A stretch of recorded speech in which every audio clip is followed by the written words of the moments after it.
Student, मैं भारती कुशवाहा आपके अपने यूट्यूब चैनल गार्गी ज्ञान केंद्र में स्वागत करती हूँ फिर एक बार 1.1 भाग 2 के साथ। जैसा कि मैंने आपको एक्सरसाइज आपको कम्प्लीटली 3.6 पूरा चैप्टर कंप्लीट करा दिया। इसके बाद में ये वीडियो डाल रही हूँ। वो हुआ यह था कि हमने भाग 2 बनाया तो था पर किसी प्रॉब्लम की वजह से भाग आ नहीं पाया। ओके, तो इसीलिए भाग 2 को मैं दोबारा बना के इसमें डाल रही हूँ क्योंकि बच्चों के कमेंट्स आए थे कि मैम उस वीडियो को भी डालिए क्योंकि वो वीडियो नहीं मिल रही है। तो आप इस वीडियो को आपको बहुत काम आने वाली है। और आप सोच रहे होंगे 3.6 के बाद में मैंने वीडियो क्यों नहीं डाली, क्योंकि यहाँ पे नेटवर्क की बहुत प्रॉब्लम है। तो जब हमारी नेटवर्क की प्रॉब्लम फिनिश हो जाएगी उसके बाद हम आपको सारी वीडियो अपलोड कराएंगे और वो मैं आपको एक वीडियो बना के डाल दूंगी कि वो मैं कब से स्टार्ट कराऊंगी, पर अभी कोई टाइम डिसाइड नहीं है। तो चलिए, जैसा कि भाग आपका 1.1 भाग 2 रह गया था उसको कंप्लीट कर लेते हैं और देखते हैं उसमें क्या था। आपका था दर्शाइए कि कोई धनात्मक विषम पूर्णांक 6q+1 या 6q+3 या 6q+5 के रूप का होता है जहां q एक पूर्णांक है। हमें दिखाना है विषम पूर्णांक होता है जहां पे पूर्णांक क्या है, q। तो चलिए इसको स्टार्ट कर लेते हैं। तो हमने क्वेश्चन पेपर पे भी नोट कर रखा है। ओके, जिस तरीके से अब हम क्वेश्चन को हल कर लेते हैं। तो चलिए क्वेश्चन हल करते हैं। इसमें जिस तरीके से बोला गया, पहले मैंने क्वेश्चन नंबर 3 ले लिया है। चलिए सॉरी, गलती से ले लिया है। क्वेश्चन नंबर हमें 2 कराना है पहले। आप एकदम करेक्ट है, क्वेश्चन नंबर 2 पे आ गए। ओके, चलिए फिर हल करते हैं। तो पहले हम लिख लेते हैं हल।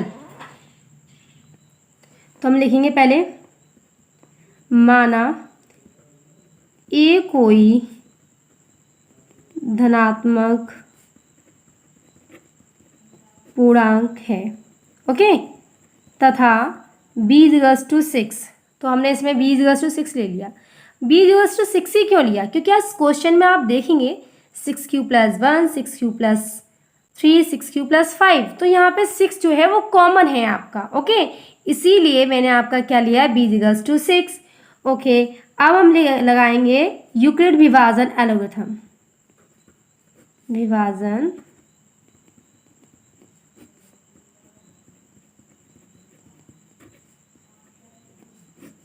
एथम से। तो उसकी एक फॉर्म हुआ करती थी a=bq+r, पर यहाँ b की पे हमने क्या ले रखा है, चलो मैं यहाँ पे लिख देती हूँ a=bq+r, जहाँ पे मैंने आपको क्या बताया था, भाज्य बराबर भाजक इंटू भागफल प्लस शेषफल, जो शॉर्ट में लिखते हैं। तो यहाँ पे b की पे तो हमने 6 ले रखा, तो 6q+r बना। ओके, उसके बाद में जहाँ q जो होगा वो ग्रेटर देन एंड इक्वल होगा 0 की, मतलब 0 से बड़ा लेना है हमें q, और क्या होना चाहिए, हम 0 भी ले सकते हैं क्योंकि यहाँ पे इक्वल लगा हुआ है, इसका मतलब होता है आप 0 भी ले सकते हो। और जो रिमाइंडर है उसका क्या मतलब है, तो हम ये भी देख लेते हैं। मैंने लगा लिया ये साइन। अब ये बोल रहा है शेषफल जो होना चाहिए हमेशा कब आता है, या तो 0 आ जाए, तो शेषफल तो 0 भी होता है, या हम कह सकते हैं कि वो 6 से कैसा होना चाहिए, छोटा होना चाहिए, और 0 से भी बड़ा हो सकता है। फिर से एक बार रिपीट कर रही हूँ, ये जो लाइन हो रही है इसका मतलब है रिमाइंडर जो शेष है वो 0 हो जाए, या इसका मतलब है शेष जो है ना वो 0 से बड़ा भी आ सकता है, पर फर्क यहाँ पे क्या है, 6 से छोटा होना चाहिए रिमाइंडर। ओके, ये चीज़ आपको क्लियर हो गई होगी। अब हम करेंगे r=0, 1, 2, 3, 4, 5। तो देखो मैंने क्या लिया, ये कहाँ से ली मैंने, तो वो मैंने यहाँ से ली है। मैंने क्या लिखा, 0 इक्वल लगा ना, तो मैंने 0 भी ले लिया, बस 6 से छोटा होना चाहिए, तो 6 से छोटा तो 5 तक होगा, तो मैं 0, 1, 2, 3, 4, 5 तक ले लिया। ओके, अब हम इन वैल्यूओं को बस रख देंगे, किस में रखेंगे, a=6q+r में। अब मैंने रखा नहीं है अभी, अब मैं रख देती हूँ r=0, तो a=6q+0 मीन्स क्या हो जाएगा, a=6q, और ये आपकी क्या बनकर आ गई है, ये 6 से विभाज्य है, और 6 से विभाज्य होगी तो ये क्या होगी, सम संख्या हो जाएगी आपकी। ओके, चलिए एक बार मैं फिर से रिपीट कर दूँ, ये आपको दिख नहीं पाया होगा। मैंने r ये ले लिया, फिर हमने क्या किया, a=6q+r ये ऊपर दे रखा था, और यहाँ पे हम वैल्यू फिट कर रहे हैं r की। तो पहले हमने r लिया 0, तो यहाँ 0 रख दिया, तो कितना आ गया आपका, 6q आ गया है। और हम यहाँ क्या ले सकते हैं, 6 से विभाज्य है, अर्थात क्या होगी ये, अर्थात सम है। ओके, तो हम शॉर्ट में आप सम विषम में ही काम कर लेंगे। अब इसके बाद में आप रखोगे r बराबर 1, तो a equals to 6q plus 1, तो ये आपकी किस में आ जाएगी, विषम में। ओके, तो ये आपकी आ जाएगी विषम में, और कुछ चीज़ें आपकी आ रही हैं सम में, ठीक है, विषम में। अब r बराबर रखेंगे 2, तो a इक्वल्स टू आएगा 6q प्लस 2, तो इसमें 2 प्लस हो गया, तो ये क्या हो जाएगा, सम। ओके, ये क्या हो गया, सम। फिर r बराबर रखेंगे 3, ये ना बच्चों विषम है, क्या है ये, विषम। ओके, r बराबर रखेंगे 3, तो a इक्वल्स टू क्या आएगा, 6q प्लस 3, और जिसमें 3 आएगा तो ये कितना हो जाएगा, ये बन जाएगा आपका विषम। सिमिलरली a बराबर r बराबर रखेंगे 4, तो a इक्वल्स टू आएगा 6q प्लस 4, और ये क्या हो गया आपका सम।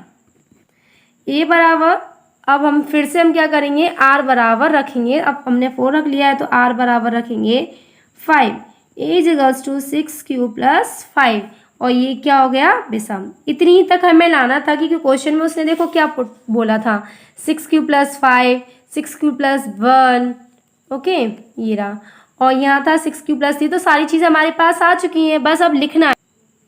तो हम यहाँ लिख देंगे a इक्वल्स टू 6q या 6q प्लस 2 या 6q प्लस 4, ये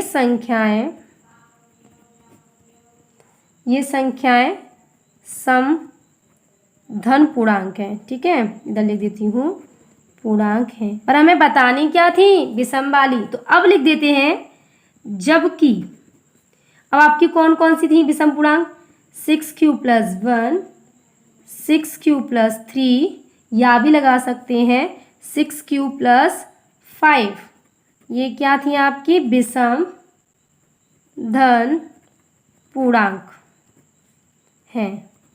तो क्या सिद्ध हो गया, जहाँ क्या हमने बता ही चुके हैं, जहाँ q कोई पूर्णांक है, जहाँ q कोई पूर्णांक है। ओके, ये क्वेश्चन आपका हो गया फिनिश। अच्छा, पूर्णांक क्या होते हैं मैंने आपको बताया है। पूर्णांक मीन्स आप वैसे फर्स्ट इसकी ना इंट्रोडक्शन वीडियो देखना, फर्स्ट वाली वीडियो जो है इसमें मैं सारी संख्याओं के बारे में बताया है, पर मैं फिर भी बता देती हूँ। पूर्णांक संख्याएं होती हैं जिसमें माइनस भी आता है, प्लस भी आता है और जीरो भी आता है, ठीक है। और पूर्णांक को 2 पार्टों में डिवाइड किया गया है, धन और ऋण में। तो धनात्मक में प्लस की आती है और ऋणात्मक में माइनस की आती है। और उसके लिए भी और अच्छे से जानकारी चाहते हो संख्याओं के बारे में, तो आप फर्स्ट वीडियो है परिचय, उसमें देख लीजिएगा। ओके, अब नेक्स्ट क्वेश्चन पे चलते हैं। तो नेक्स्ट क्वेश्चन है, किसी परेड में 616 सदस्य वाली एक सेना की टुकड़ी को 32 सदस्यों वाले एक आर्मी बैंड के पीछे मार्च करना है, मतलब पीछे पीछे चलना है। दोनों समूहों को समान संख्या वाले स्तंभों में मार्च करना है। इन स्तंभों की अधिकतम संख्या क्या होगी? तो इसमें हमें क्या करना है, इसमें यूक्लिड विभाजन एल्गोरिथम का प्रयोग करके एचसीएफ निकालना है। अब बात आती है हमें पता कैसे चलेगा कि एचसीएफ निकालना है, तो उसके लिए समान बोला हुआ है यहाँ पे, इससे आपको पता चल जाएगा। जिसमें अधिकतम संख्या बोलता है तो मीन्स एचसीएफ ही निकालना होता है। तो अब हम लिख लेते हैं आर्मी बैंड में, प्रश्न अनुसार लगा लेते हैं, प्रश्न अनुसार। तो क्या था प्रश्न अनुसार, आर्मी की टुकड़ियों के 2 समूह हैं तथा समूह के स्तंभों की संख्या समान दी गई है। ये क्वेश्चन में ही दे रखा है। अब पहली टुकड़ी के सदस्यों की संख्या क्या है, मतलब जवानों की संख्या, वो जवान ही तो हैं जो टुकड़ी में चल रहे हैं भाई, जो देश की सेवा करते हैं नौजवान कहते हैं। तो यहाँ बात की गई है टुकड़ी की, वो भी सेना की टुकड़ी, तो वो आपके जवान ही कहलाएंगे। तो हम लिख देते हैं जवानों की संख्या, तो वो दे रखी है आपको 616। और दूसरी टुकड़ी में कितनी थी, लिखेंगे दूसरी टुकड़ी में जवानों की संख्या, वो है आपकी 32। अब आप यूक्लिड पर जो विभाजन प्रमेय है वो लगा देंगे। तो अब लिख देते हैं यूक्लिड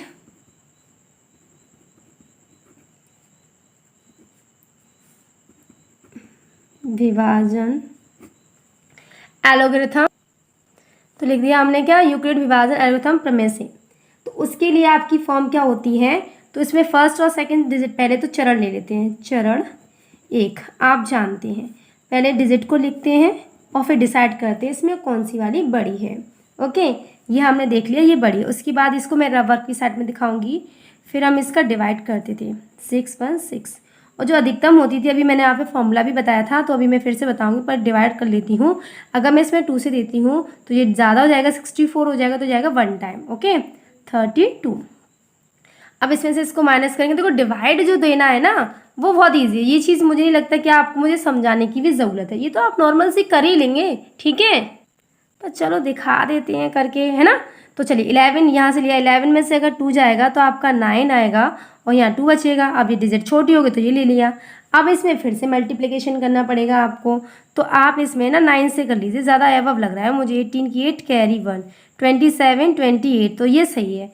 तो ये 9 से गया 2 8 8। ओके, तो यहाँ से करेंगे तो 16 हो जाएगा, तो 8 आ जाएगा, तो आपका रिमाइंडर हो गया। ये क्या हो गया, रिमाइंडर। आप जानते हैं अच्छे से। तो जो मैंने फॉर्मूले बताया था A=BQ + R, इसको लगा दीजिए। ये तो आपका ये होता है जिसमें हम भाग देते हैं, और किससे दे रहे हैं, 32 से, इनटू, और रिमाइंडर आपका ये क्या आया, भागफल क्या आया आपका 19, और रिमाइंडर क्या आया आपका 8। पता है ना, भाज्य बराबर भाजक इंटू भागफल प्लस शेषफल।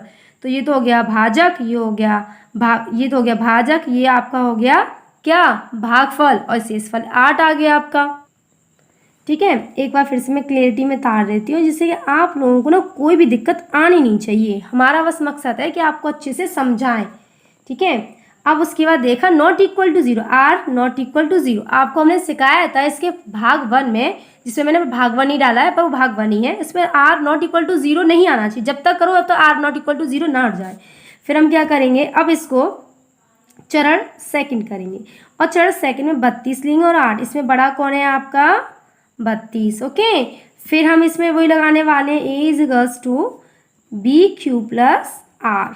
अब आप 8 से इसमें डिवाइड देंगे। वैसे तो नॉर्मल आपको दिख रहा है कि वो 4 टाइम्स आने वाला, देखो आगे ना रिमाइंडर 0, तो पहले इसको कन्फर्मली पूरी तरीके से आप इसे तार लेंगे।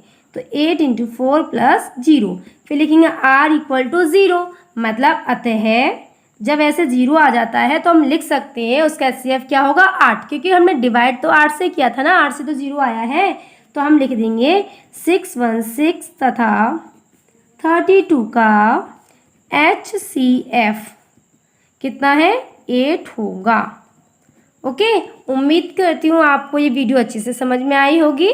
चलिए अब तो हमारा ये ख़त्म हो चुका है चैप्टर, और जो बच्चा इस वीडियो को बीच में से देख रहा है, अगर आपको समझ में नहीं आ रहा है तो आपकी इसकी स्टार्टिंग की वीडियो डाल लीजिएगा। ओके, आपको सारी जो भी प्रॉब्लम्स होंगी पूरी क्लियरली आपको समझ में आ जाएंगी। ओके, इसमें थोड़ा कन्फ्यूज बिल्कुल मत होइएगा। ये हिंदी में भी फॉर्मूला मैंने लिखवाया है, भाज्य बराबर भाजक इंटू भागफल प्लस शेष।